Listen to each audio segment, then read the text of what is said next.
Octavo episodio. La época de la fragmentación.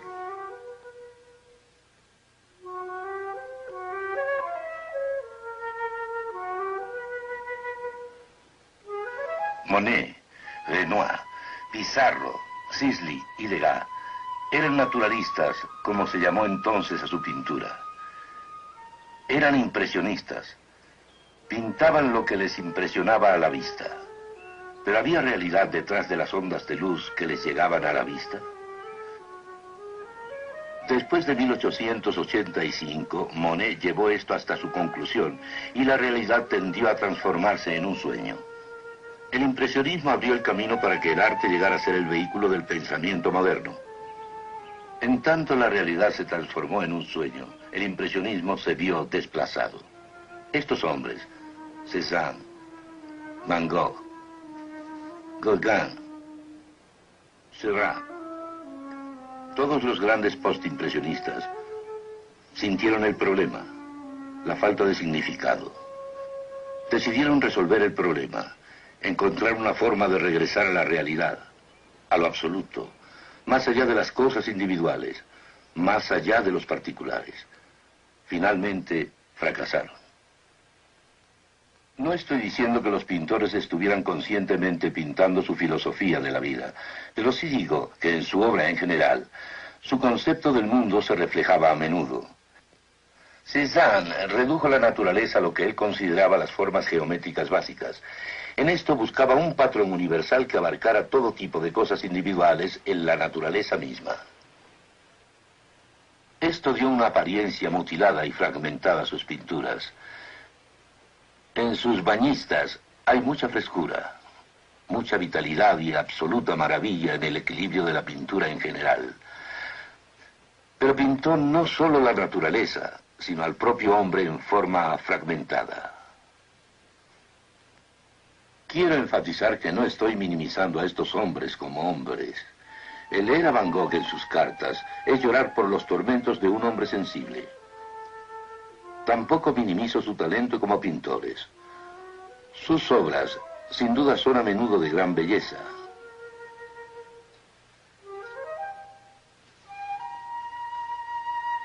Pero su arte sí llegó a ser el vehículo del concepto que tenía el hombre moderno sobre la verdad quebrantada en la vida. La pintura pasó de la unidad a la fragmentación, al igual que la filosofía. En 1912, Kandinsky escribió un artículo diciendo que, al ver que la antigua armonía, que era una unidad de conocimiento, se había perdido, existen dos posibilidades únicamente: extrema abstracción o extremo naturalismo. Ambas, decía, eran iguales. Con esta pintura, el arte moderno apareció. Picasso lo pintó en 1907 y lo llamó Las damiselas de Avignon. Une así la fragmentación de Cézanne con el concepto de Gauguin sobre el noble salvaje, empleando la forma de las máscaras africanas que eran populares en el círculo del arte parisino de esa época. En las grandes obras, la técnica se une al concepto del mundo, y la técnica de fragmentación encaja bien con el concepto del mundo del hombre moderno. Un panorama del mundo fragmentado y del hombre fragmentado, y un completo rompimiento con el arte del Renacimiento que estuvo basado en la esperanza del hombre humanista. Aquí el hombre está hecho para ser algo menos que hombre. La humanidad está perdida. Hablando ahora sobre Picasso, de la colección privada de sus grandes obras, David Douglas Duncan dice: claro está que ninguna de estas pinturas fue en realidad un retrato, pero es la profecía de un mundo en ruinas. Pero Picasso mismo no podía vivir con esta falta de humanismo. Cuando estuvo enamorado de Olga y más tarde de Jacqueline, no las pintó de una manera fragmentada. En momentos cruciales de sus relaciones, las pintó tal y como eran, con todo su talento y toda su humanidad. Y cuando pintaba a sus propios hijos, no empleaba sus técnicas y presentaciones fragmentadas. Deseo que entiendan que no estoy diciendo que la ternura y la humanidad jamás estén presentes en el arte moderno, Pero en tanto las técnicas del arte moderno avanzaron, la humanidad se fragmentaba cada vez más. Lo opuesto a fragmentación viene siendo unidad.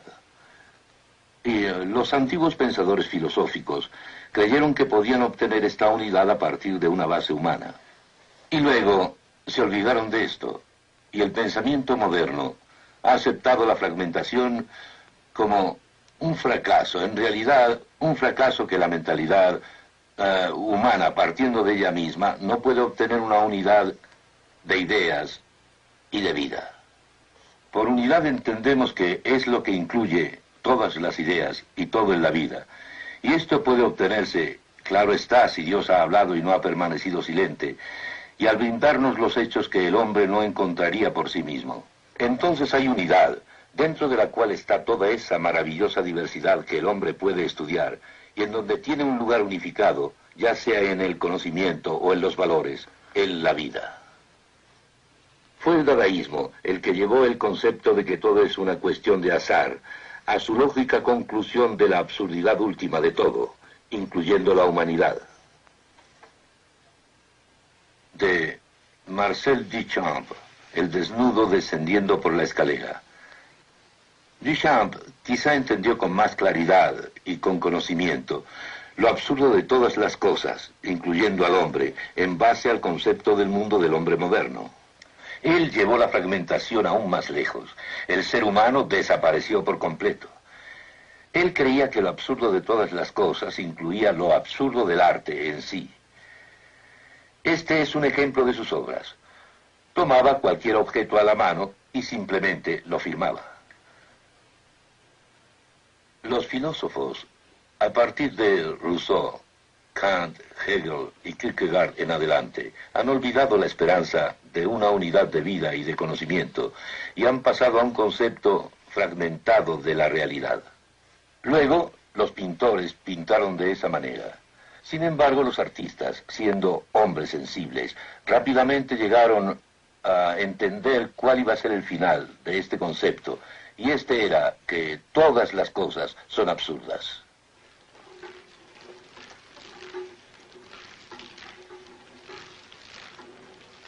El norteamericano Jackson Pollock es tal vez el ejemplo más claro, al pintar deliberadamente, de una forma que nos dice que todo es fortuito. Así fue como Pollock creó algunas de sus obras. Así sus pinturas fueron un producto del azar. Un momento, ¿acaso no hay orden en estos rasgos de pintura?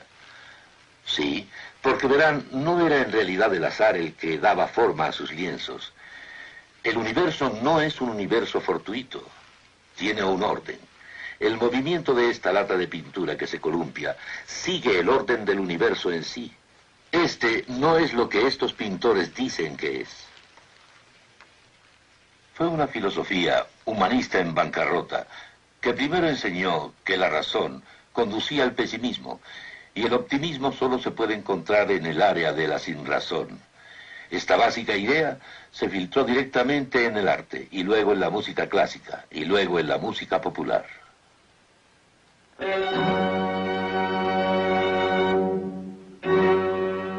Empezó con los últimos cuartetos de Beethoven.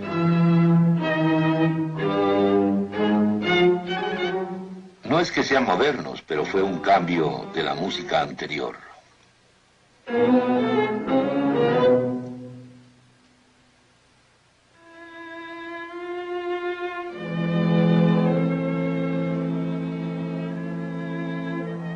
En Francia, Claude Debussy abrió el camino para la música moderna.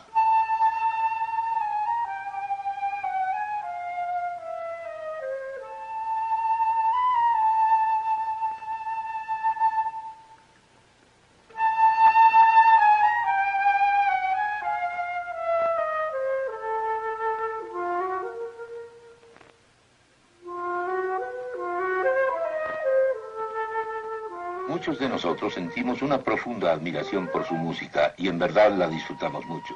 Pero Debussy abrió el camino no a no resolver nada, como los compositores alemanes lo hicieron, sino para la fragmentación. Una fragmentación paralela a la fragmentación de la pintura. La fragmentación fue de gran influencia en casi todos los compositores subsecuentes en la música clásica, así como en las formas últimas de jazz y rock.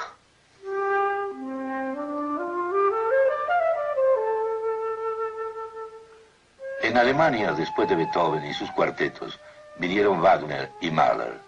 Luego Schoenberg, con su escala de 12 tonos.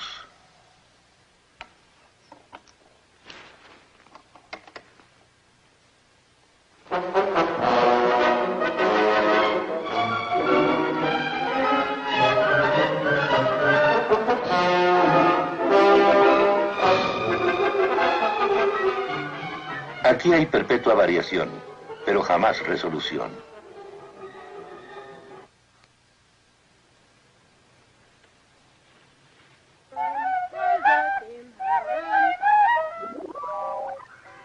Este es Karlheinz Stockhausen.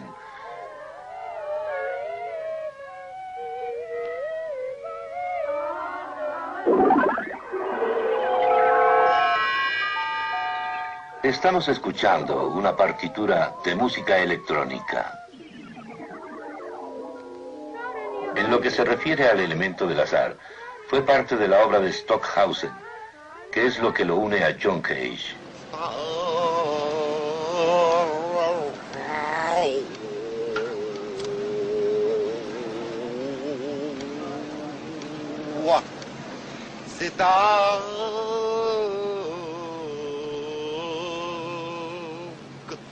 Cage pensaba que el universo era un universo aleatorio. Para expresar esto produjo música al azar.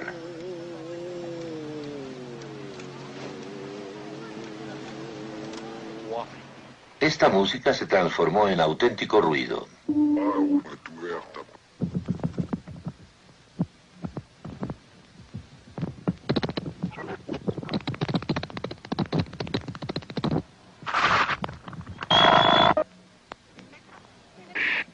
Significativamente, intituló a esta composición Música para Marcel Duchamp.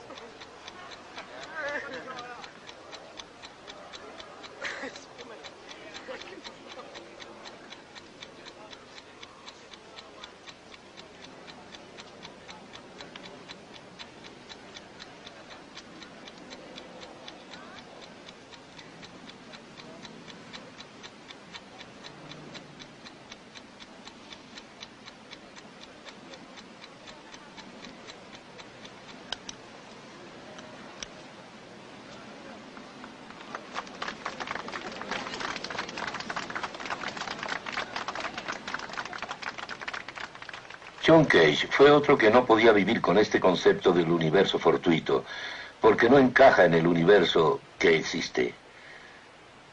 Cage era un experto en el conocimiento de hongos. Él mismo dijo: llegué a estar consciente de que si acercaba los hongos al espíritu de mi operación aleatoria, yo moriría pronto.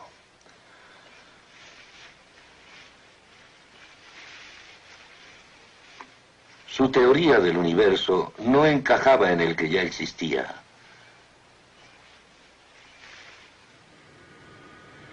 ¿Por qué el aeroplano está cuidadosamente hecho y ordenado y lo que Cage produjo es puro ruido?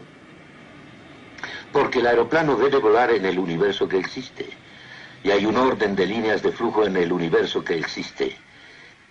Y por tanto el universo no es lo que Pollock en su pintura y Cage en su música dijeron que era. Y debido a que la música de Cage no encaja en lo que el hombre es, tiene que ser cada vez más y más espectacular para mantenernos interesados.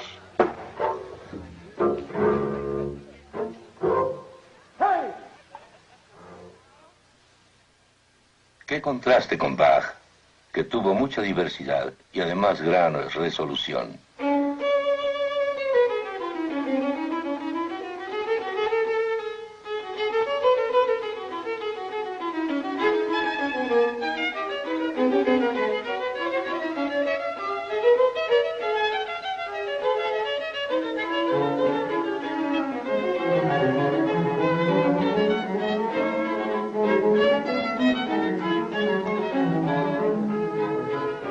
Bach, como cristiano, creía que existía resolución para el individuo y para la historia.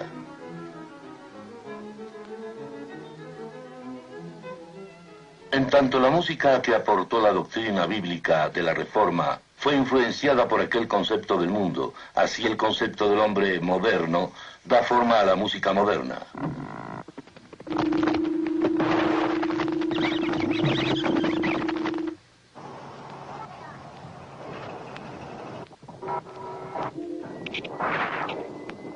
¿Aún esto es arte? ¿No es acaso una afirmación filosófica o intelectual meramente? Separada de la plenitud de qué es el hombre y qué es el universo. Al tender a ser solo una afirmación intelectual en lugar de una obra de arte, se ha transformado en un arte anti-arte.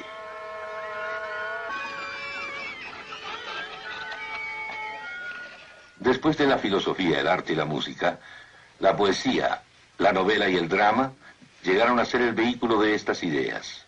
En el mundo de habla inglesa, The Wasteland, El Páramo, de T.S. Eliot, se presentó primero. Le prince d'Aquitaine la tour abolique. These fragments I have shored against my ruin. Why then I'll fit you. Hieronymo's mad again. Data, Dayadvam, Damyata. Shanti, Shanti, Shanti. Como ven, adapta un mensaje fragmentado a una forma fragmentada de poesía.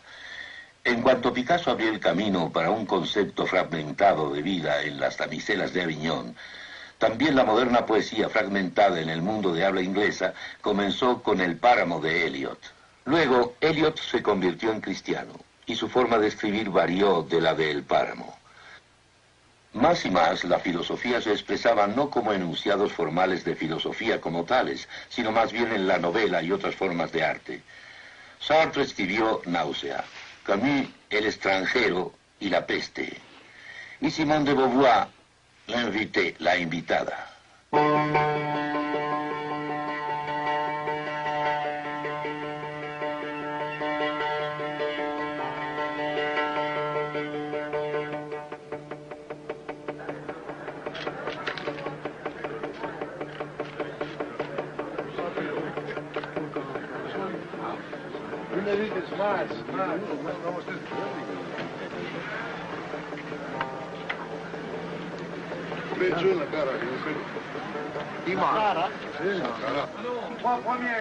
En los años 60, algunas de las afirmaciones filosóficas básicas se lograron a través del cine. Y al llevarse al cine pudieron llegar a un mayor número de personas, lo que jamás se había logrado mediante la pintura o la literatura, y menos aún mediante los escritos de los filósofos. Algunas de estas películas fueron El silencio y la hora del lobo, de Bergman, Julieta de los espíritus, de Fellini, Blow Up, de Antonioni, y Bella de Día, de Buñuel. Mostraron pictóricamente y con gran fuerza qué sería la persona si fuera solo una máquina, y qué sería si además la persona tratara de vivir en el área de la sinrazón. En el área de la sinrazón no hay forma de distinguir entre el bien y el mal, o bien entre lo que es objetivamente cierto y lo que es ilusión o fantasía. Un buen ejemplo es Blow Up, de Antonioni. El cartelón de la película dice: asesinato sin culpa, amor sin significado. En la película no hay hechos patentes en cuanto a los valores morales, ni en cuanto a categorías humanas. Blow Up carece de héroe. El único que hay es el no héroe de Antonioni. Lo único que hay es la cámara que va haciendo clic, clic, clic. El factor humano ha desaparecido. Varias películas de ese periodo fueron muy lejos. El año pasado en Marienbad, Julieta de los espíritus, La hora del lobo y Bella de Día. Estas querían expresar algo mucho más profundo. Decían que el hombre moderno, al caer en el área de la sinrazón, no solo no tenía categoría alguna, o moral, o valores humanos, sino que no tenía certidumbre para distinguir entre realidad e ilusión. Picture has a realistic line. They are not... Luis Buñuel. Director Bella de Día.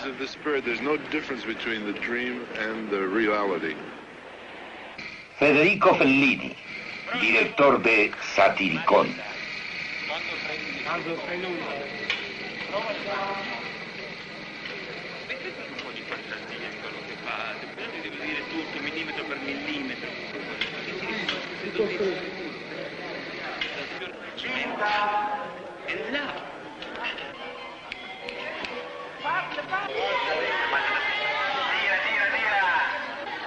It is my only way to live in reality. You know, it's for a creature. I think that what he does is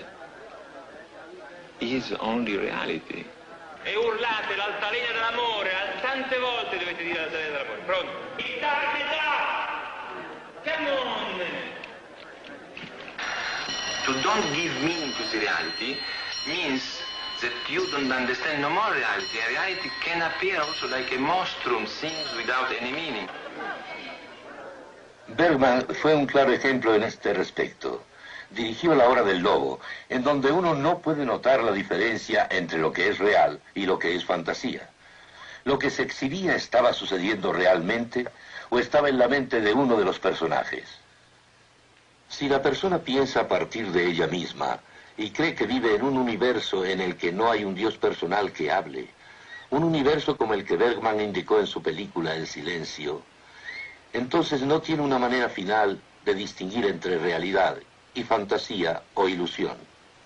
Pero Bergman, como Sartre y Camus y los demás, no pudo vivir de acuerdo a su propia posición, y por lo tanto, la música de fondo de la película El Silencio son las variaciones de Goldberg para Bach. Bergman dijo, hay una pequeña parte sagrada en el ser humano, en donde la música habla. Bergman dijo también que mientras estaba escribiendo el guión para la película El Silencio, tenía puesta la música de las variaciones de Goldberg para Bach en su casa, y esta música interfirió en lo que estaba siendo preparado para la película.